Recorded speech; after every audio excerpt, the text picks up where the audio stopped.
আসসালামু আলাইকুম রহমতুল্লাহি ওয়া বারাকাতুহু।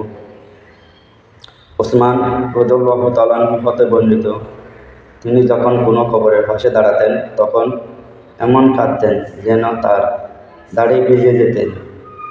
একদিন তাকে জিজ্ঞেস করা হলো, আপনি জাহান্নাম এবং জান্নাতের কথা স্মরণ করে অথচ কাঁদেন না, আর কবর দেখলে কাঁদেন, ইতিহাস কি? তিনি বললেন, রাসূল সাল্লাল্লাহু আলাইহি ওয়াসাল্লাম বলছেন, পরকালে বিপজ্জনক স্থানসমূহের মধ্যে কবর হচ্ছে প্রথম। যদি কেউ সেখানে মুক্তি পেয়ে যায় তাহলে তার পরে সব স্থানগুলো সহজ হয়ে যাবে, আর যদি কবরে মুক্তি লাভ করতে না পারে তাহলে পরে সব স্থানগুলো আরও কঠিন ও জটিল হয়ে যাবে।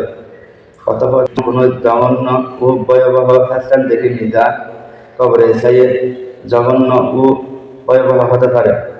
মিশকাত বাংলা অনুবাদ, হাদিস নাম্বার 125 নম্বর।